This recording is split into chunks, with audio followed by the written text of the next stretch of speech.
प्रिय विद्यार्थियों, पिछले व्याख्यान में हमने अभिज्ञान शाकुंतलम के पंचम अंक में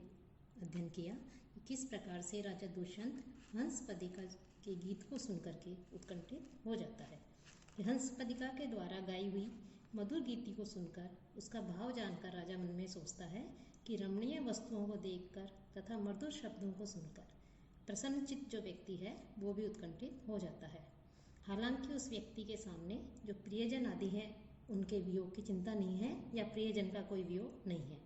फिर भी ऐसे गीत को सुनकर उसका मन जो है खिन्न हो जाता है, व्यथित हो जाता है। इससे सिद्ध होता है कि मनुष्य अपने संस्कार रूप में सुदृढ़ जो पूर्व जन्म में किए गए प्रणय व्यवहार हैं उनको ठीक ठीक समझे बिना ही अपने मन में जो है उसका स्मरण करता है कि प्रत्यक्ष तो कोई कारण नहीं है खिन्नता का, जो व्यथित हो रहा है उसका, लेकिन स्मृति जन्य कारणों से भी सुखी व्यक्ति का मन जो है वो उत्कंठित हो जाता है। तो फिर दुखी व्यक्ति की उत्कंठा के विषय में तो कहना ही क्या। इसके पश्चात जो कंचुकी है वो कंचुकी वहाँ प्रवेश करता है। कंचुकी अंतःपुर में रानियों का अंगरक्षक एवं संदेश वाहक वृद्ध ब्राह्मण होता था। तो कंचुकी वहाँ आता है और कंचुकी कहता है कि कंचुकियों ने की ये परंपरा है, परंपरागत मर्यादा है कि वो वेत्रयष्टि धारण करे। तो जब मैं युवा था तो उस समय मैंने वेत्रयष्टि को धारण किया था, सशक्त रहते हुए मैंने, और अब जो है मैं वृद्ध हो गया हूँ तो वही बेत जो मर्यादा के रूप में मैंने धारण की थी, वेत्रयष्टि जो बेत है, अब मेरे चूंकि अब मैं वृद्ध हो गया हूँ तो मेरी चाल लड़खड़ाने लग गई है, तो ऐसे मेरे लिए वो सहारा हो गया है। फिर कंचुकी कहता है बहु कामम धर्म कार्यम अनतिपात्यम देवस्य, कि वो कि अरे महाराज जो हैं उनके धर्म के कार्य हैं, धार्मिक कार्य जो है उनमें विलंब नहीं करना चाहिए। तथापि इदानीं में धर्मासनाद उत्थिताय पुनः उपरोध कारिणी कण्व शिष्य आगमनम अस्मै न उत्सहे निवेदयितु, कि फिर भी अभी अभी धर्मासन से उठे हुए कि उन्होंने राजा जो है धर्मासन पर विराजमान है, वो प्रजा के जो है रक्षा के लिए, उसके न्याय के लिए आसन पर बैठ करके उनके लिए कार्य करते हैं, और अभी जो है वो धर्मासन से उठे हुए हैं ऐसे ही, और अब ये विश्राम कर रहे हैं। तो इनके इस विश्राम में जो है बाधा डालने के लिए, विघ्न डालने वाले कण्व शिष्य आगमन, जो कण्व शिष्य हैं उनके आगमन का जो समाचार है वो न उत्साही निवेदितुम, उनको बताने में मैं समर्थ नहीं हूँ कि महाराज जो है अत्यधिक थक गए हैं, विश्राम के लिए बैठे हुए हैं, तो ऐसे समय में उचित नहीं है कि मैं जाकर के उन्हें कहूँ कि महर्षि कर्ण के शिष्य आए हैं और आपसे मिलना चाहते हैं। फिर कहता है अथवा अविश्रमो अयम लोकतंत्र अधिकार है, कि लोकतंत्र का जो अधिकार है अर्थात उसमें विश्राम कहाँ, अर्थात राजा जो है उसका मुख्य धर्म है प्रजा का पालन करना, तो प्रजा पालन का भार वहन करने में विश्राम कहाँ होता है, अर्थात इसमें विश्राम नहीं मिलता। फिर आगे कहते हैं कुतः, क्योंकि भानु सकृत युक्त तुरंग एव रात्रि इंदिवम गंध वह प्रयाति शेष है सदैव आहित भूमि भार है षष्ठांश वृत्ते है अपि धर्म एश। यह जो है महत्वपूर्ण श्लोक है, परीक्षा की दृष्टि से अत्यधिक उपयोगी है। कि जो सूर्य है वो सकृत, कि सूर्य जो है एक बार ही सकृत युक्त तुरंग, कि एक बार ही जो है अश्वों को अपने रथ में जोतता है, कि सूर्य एक बार ही अश्वों को जोते रहने वाला होता है, अपना जो रथ है उसमें जोतता है। और जो वायु है वो वायु गंधर्व है, कि जो वायु है वो रात्रिन दिवम, रात और दिन प्रयाति चलती है, कि हवा जो है वो भी रात और दिन बहती है, अर्थात वो विश्राम नहीं करती है। सूर्य भी एक बार अश्वों को जो अपने रथ में जोत लेता है उसके पश्चात वो विश्राम नहीं करता है, वैसे ही वायु भी दिन रात बहती है, विश्राम नहीं करती है। और जो शेष है और जो शेषनाग है वो आहित भूमि भार है, पृथ्वी का भार उठाने वाला है, कि शेषनाग भी जो है सदैव पृथ्वी के भार को उठाए रहने वाला होता है। तो उसी प्रकार से षष्ठांश वृत्ति है अपि, कि जो उपज का जो छठा भाग होता है उस छठे भाग से षष्ठ भाग से निर्वाह करने वाले राजा का भी एषः धर्म है, यही कर्तव्य होता है। कि कंचुकी विचार करता है कि यदि राजा को कर्ण ऋषियों के आगमन की सूचना यदि अभी दे दी जाए तो राजा के विश्राम में बाधा भी उत्पन्न हो सकती है। लेकिन फिर वह विचार करता है कि प्रजा के पालन का और उसकी रक्षा का भार धारण करने वाले राजा को विश्राम की चिंता नहीं करनी चाहिए, क्योंकि राजा को सदैव अपने कर्तव्य धर्म का पालन करना चाहिए। कि प्रजा पालन के भार को ग्रहण करने वाले राजा को अपने विश्राम से अधिक प्रजा पालन की चिंता रहती है, क्योंकि कि जिस प्रकार से लोक की रक्षा करने वाला जो सूर्य है वो एक ही बार अपने रथ में अश्वों को जोतता है और निरंतर चलता रहता है, वायु भी लोक रक्षा हेतु दिन रात बहती है और शेषनाग सदैव पृथ्वी का भार धारण किए रहते हैं। ठीक यही नियम राजा के ऊपर भी लागू होता है कि उपज का छठा भाग लेने वाला जो राजा है उस राजा को भी सूर्य, वायु और जो शेषनाग है उसके समान कभी भी विश्रांति या विश्राम नहीं मिल सकता। उसे सदैव प्रजा के रक्षा में, प्रजा के रक्षा के लिए उसके प्रति जो उसके कर्तव्य हैं उनके प्रति जो है सजग रहना चाहिए। तो यहाँ पर कंचुकी के माध्यम से राजा के जो कर्तव्य हैं उन कर्तव्यों की ओर यहाँ पर संकेत किया गया है कि राजा जो है उसके क्या कर्तव्य हैं और उसे किस प्रकार से अपने विश्राम की चिंता किए बिना प्रजा के पालन में रत रहना चाहिए, तत्पर रहना चाहिए। इसमें जो है इंद्र वज्रा छंद का प्रयोग किया गया है कि स्यादिंद्र वज्रा यदि तो जगोग है, कि इसमें क्रमशः 2 तगण 1 जगण और अंत में 2 गुरु वर्ण होते हैं, वो इंद्र वज्रा छंद होता है और इसमें इंद्र वज्रा छंद का प्रयोग किया गया है। अब इस जो अगला श्लोक है उस श्लोक में भी कंचुकी जो है वो कहते हैं कि यावन नियोगम अनुतिष्ठामि, तो मैं अपने कर्तव्य का पालन करता हूँ। कि कंचुकी का भी क्या कर्तव्य है कि राजा को जो है जाकर के जो कण्व शिष्य आए हैं उनके विषय में बताए कि प्रजा के जो कार्य हैं, प्रजा की जो रक्षा है या प्रजा संबंधी जो कार्य हैं, लोक रक्षा संबंधी जो कार्य, उसमें किसी प्रकार का विघ्न नहीं हो, इसलिए राजा को बताना आवश्यक है। तो इसलिए राजा के विश्राम की चिंता नहीं करते हुए कंचुकी कहता है कि मैं भी मेरा जो कर्तव्य है उस कर्तव्य का मैं पालन करता हूँ कि जाकर के राजा को निवेदन करता हूँ। प्रजा परिक्रम में और लोक के चय घूमकर और देखकर कहता है एषा देव है कि ये महाराज है। प्रजा स्व इव तंत्रयित्वा निषेवते शांतमना विविक्तम यूथानि संचार्य रवि प्रतप्त है शीतम दिवा स्थानमिव द्वीपेंद्र। अब राजा को देखते हैं कि राजा जो है शांत स्थान, एकांत स्थान में बैठ करके, शांत स्थान में बैठ करके जो है वो विश्राम कर रहा है। तो कंचुकी कहता है कि स्वहा कि अपने प्रजा अपने जो प्रजाजन है, प्रजा अपने प्रजाजनों को, प्रजा इव अपनी संतान के समान, कि अपनी जब एक प्रजा तो आया है जो राज्य की प्रजा है उसके लिए और दूसरा प्रजा के लिए अर्थ है संतान। तो प्रजा कि अपने प्रजाजनों को प्रजा इव अपनी संतान के समान तंत्रयित्वा अनुशासित करके, अर्थात उनको सन्मार्ग पर लगा करके, शासन के द्वारा उनके जो कर्तव्य हैं उन कर्तव्यों पर लगा करके, सन्मार्ग पर लगा करके, शांत मना अत्यधिक थके हुए चित्त वाले, दिवा के दिन में, यूथानी जैसे हाथियों का झुंड होता है उन हाथियों के झुंड को संचार्य उनको जो है इधर उधर छोड़ करके, रवि प्रतप्त है कि धूप से पीड़ित, द्वीपेंद्र है कि जो गजराज होता है वो, शीतम स्थानम जैसे ठंडे स्थान में आकर विश्राम करता है, वैसे ही राजा भी जो है समस्त प्रजाजनों को अपने अपने कार्यों में नियुक्त करके, उन्हें संगमार्ग पर लगा करके, उन्हें अनुशासित करके, अब उस हाथी के समान ही शांत स्थान जो है विविक्तम निषेवते कि जो एकांत स्थान है, शांत स्थान है, शीतल स्थान है, उसका सेवन कर रहा है। कि राजा जो है एकांत स्थान पर अर्थात शांत स्थान पर विश्राम कर रहा है। तो कंचुकी कहता है कि प्रजा जो है उसके लोगों को स्वयं की संतान के समान शासन के द्वारा उचित मार्ग पर लगाकर, अर्थात करने योग्य जो कार्य हैं उनमें उनके नियुक्त करके शांत चित्त वाला होकर के यह राजा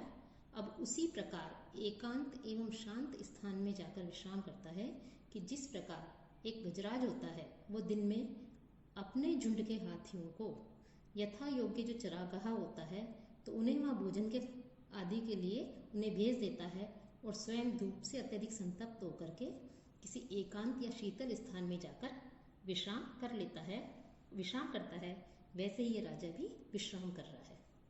कि प्रजा स्वाई, कि अपनी संतति की तरह प्रजा का पालन करके, यहाँ पर राजा जो है गजराज की तरह और अपनी प्रजा को क्या कर रहा है, राजा को गजराज के समान बताया है। और गजराज जो है हाथियों के झुंड को जैसे संचालन करता है, वैसे ही राजा भी प्रजा का संचालन करता है और प्रजा को अपनी संतान के समान राजा उसका पालन करता है। कि जैसे अपनी संतान को साम दाम दंड भेद आदि के द्वारा उसे उचित मार्ग पर लगाया जाता है, उसे सन्मार्ग पर प्रेरित किया जाता है, उसे कर्तव्य करने के लिए प्रेरित किया जाता है, वैसे ही राजा भी प्रजा को अपने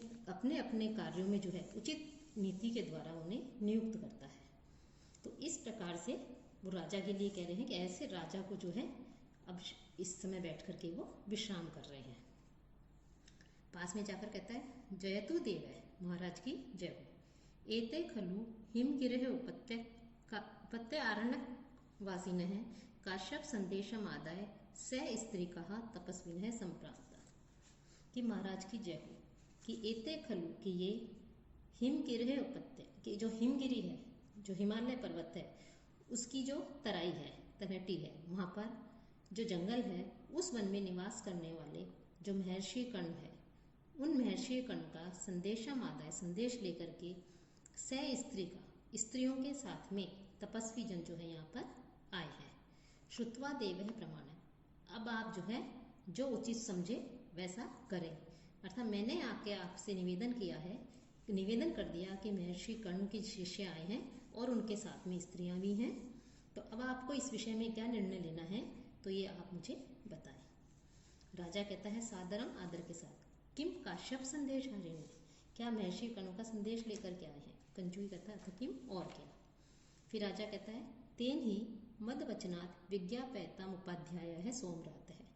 तो मेरी आज्ञा से जो उपाध्याय सोमरात है उनसे कह दो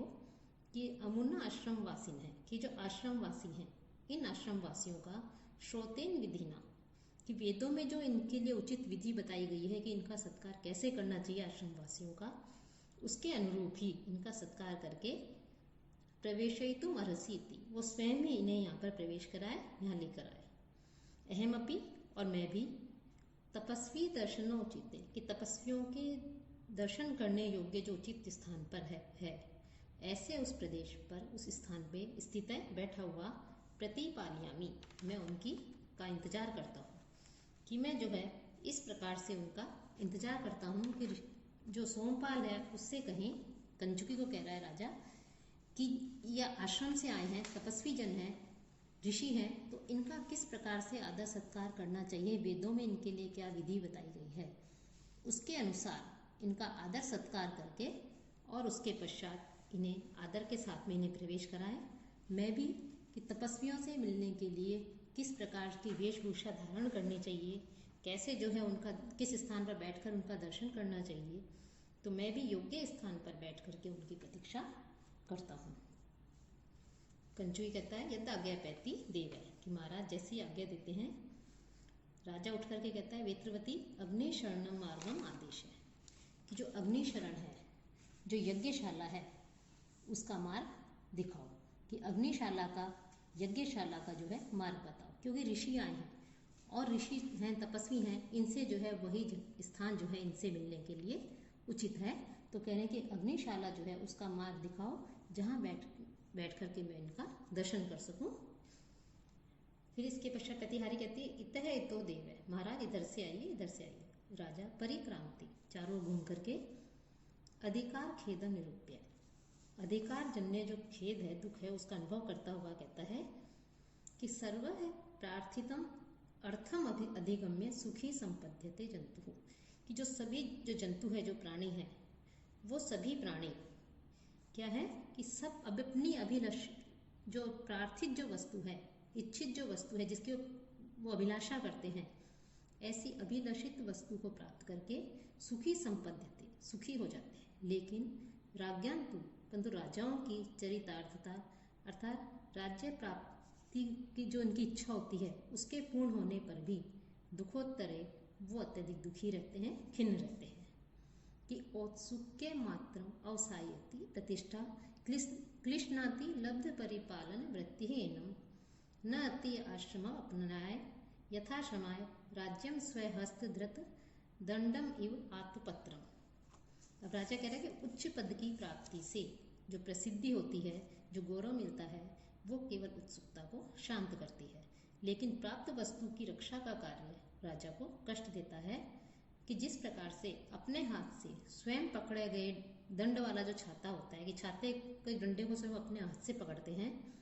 तो वो हमारी थकान को उतना दूर नहीं करता जितना कि हमारी थकान को उत्पन्न करता है। कि प्रतिष्ठा के उच्च पद की प्राप्ति जो है वो औत्सुक्य मात्रम अवसायति, जो उत्सुकता मात्र है उस उत्सुकता मात्र को शांत करती है। लब्ध परिपालन वृत्ति, लेकिन प्राप्त हुए की रक्षा करने का जो कार्य है वो एनम राजा को क्लिश्नाति अत्यधिक पीड़ित करता है, अत्यधिक कष्ट देता है, दुखी करता है। कैसे, किस प्रकार से? स्वहस्त धृत दंडम, अपने हाथ में धारण किए हुए दंड वाले, राजा के पक्ष में दंड आदि के द्वारा जिस प्रकार से वो राज्य चलाता है, तो अपने हाथ में धारण किए हुए दंड वाले आत्मपत्रम, जो छाता होता है, अपने हाथ में छाता पकड़ रखा है, तो वो छाते को पकड़ने के कारण अति श्रम अपनाया है, अत्यधिक थकावट को दूर करने के लिए उतना दूर नहीं करता वो छाता, क्योंकि उसका दंड अपने हाथ से पकड़ रखा है और उससे अत्यधिक उसे थकान हो रही है, जितना कि उसे क्षमाए, जितना कि उसके थकान को उत्पन्न करता है। कि उच्च पद की प्राप्ति जो कहती है केवल उत्सुकता को शांत करती है। उच्च पद को प्राप्त कर लेने पश्चात उसकी रक्षा करना बहुत अधिक कठिन होता है। कि राजा कहता है कि नवीन राज्य आदि प्राप्त कर ले तो उससे केवल गौरव प्रसिद्धि प्राप्त होती है और राजा की उत्कंठा जो है वो दूर हो जाती है। लेकिन प्राप्त जो राज्य है उस राज्य आदि की रक्षा करना राजा का अत्यधिक कष्टदायक होता है। अतः राजा बनकर गौरव प्राप्त कर लेना, यश प्राप्त कर लेना, ये तो आसान है, लेकिन उस प्राप्त राज्य की रक्षा का जब उत्तरदायित्व तो संभालना पड़ता है तो बड़ी कठिनाइयों का सामना करना पड़ता है। अतः राज्य की प्राप्ति उस छाते के समान है जिसका दंड जो है स्वयं अपने हाथ से पकड़ा गया हो। अर्थात जिस प्रकार स्वयं अपने हाथ से छाते का दंड पकड़ने से अत्यधिक थकान अधिक होती है, विश्राम कम मिलता है, उसी प्रकार राज्य प्राप्ति से दुखी अधिक मिलता है, सुख जो है बहुत कम मिलता है। ये औत्सुक्य मात्रा कि प्रत्येक व्यक्ति को ये उत्सुकता रहती है कि उसे उच्च पद प्राप्त हो, परंतु जब वह उच्च पद को प्राप्त कर लेता है तो उत्सुकता तो समाप्त हो जाती है, उत्कंठा समाप्त हो जाती है। लेकिन उस पद प्राप्ति के पश्चात जो उसके सामने कर्तव्य आते हैं, उसके वो जो है उसके सामने कठिनाइयाँ आती हैं, तब जो है आराम मिलना अत्यधिक दुर्लभ हो जाता है। और साथ ही साथ लब्ध परिपालन वृत्ति कि प्राप्त जब तक वस्तु को प्राप्त नहीं करते तब तक हमारे मन में उत्कंठा उत्सुकता रहती है,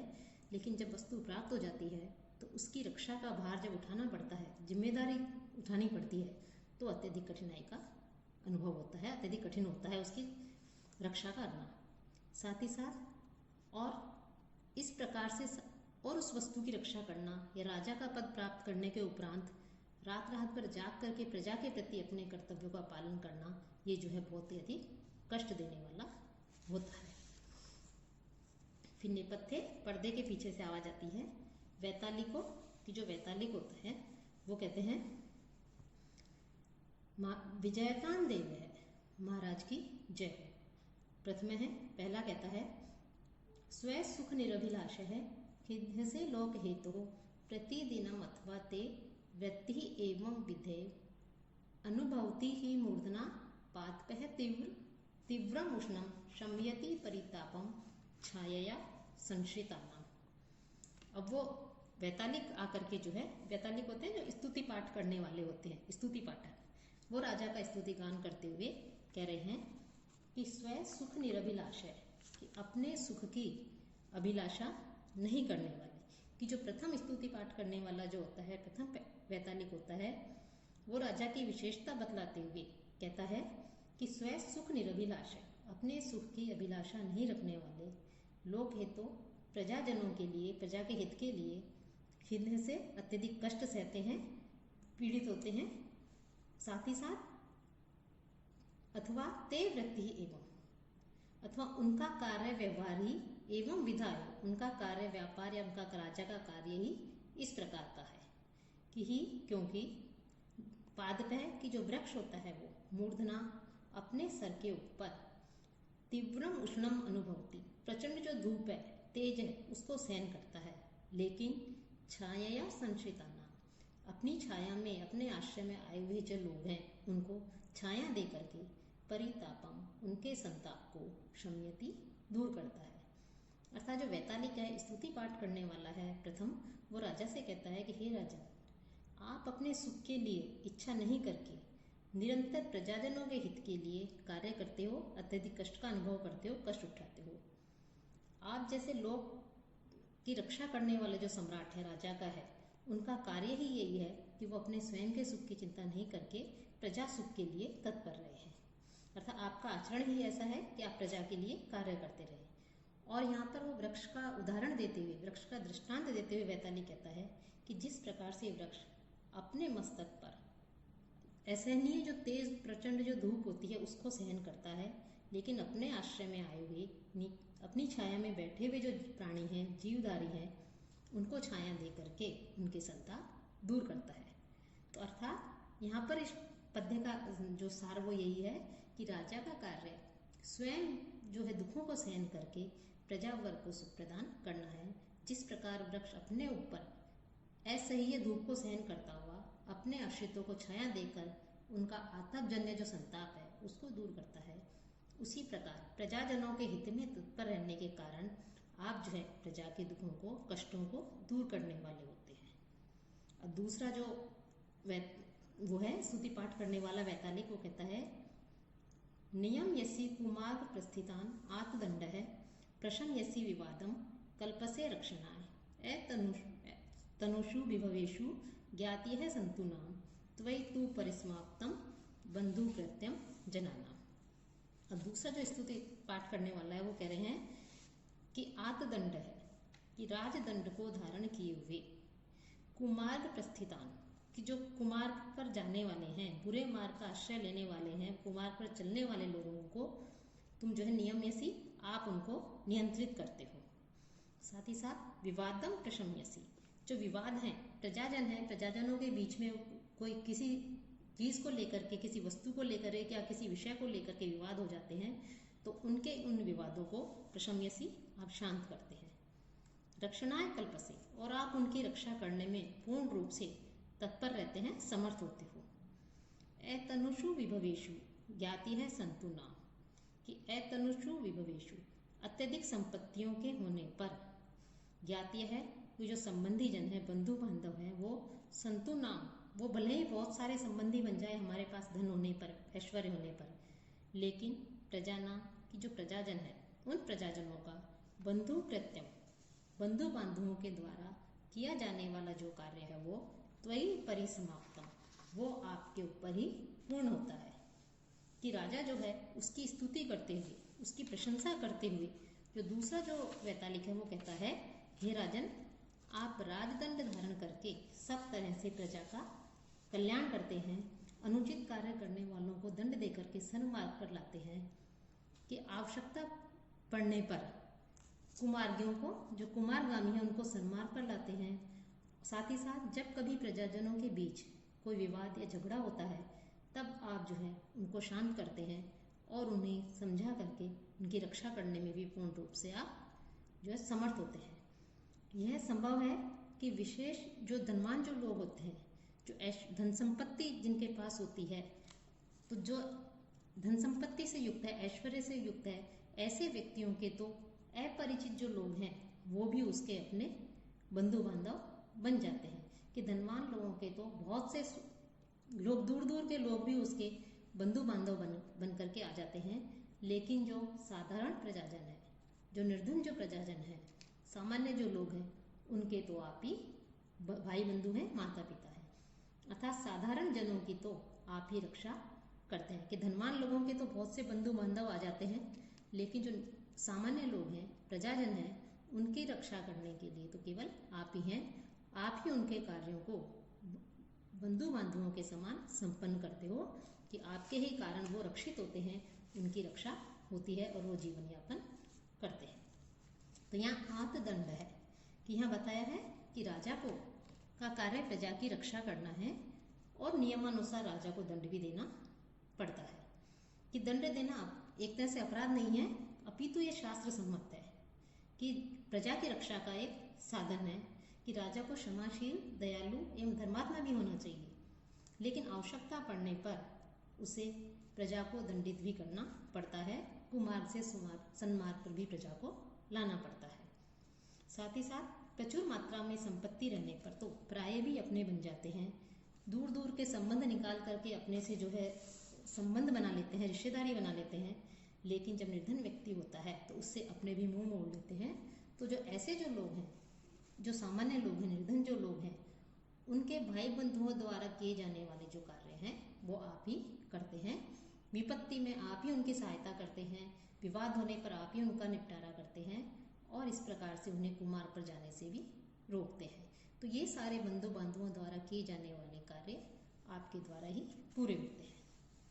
राजा कहता है एते क्लांत मनस है पुनः नवीकृता है, इसमें कि इस प्रकार से अपनी प्रशंसा को, अपनी स्तुतियों को सुनकर के राजा प्रसन्न हो जाता है और कहता है कि दुखी मन वाला होता हुआ मेरे अंदर पुनः जो है नवीन ऊर्जा का संचार हो गया है, नवीन उत्साह मेरे अंदर आ गया है। द्वारपाल कहता है एष प्रतिहारी कि एष अभिनव सम्मार्ज स श्रीक है,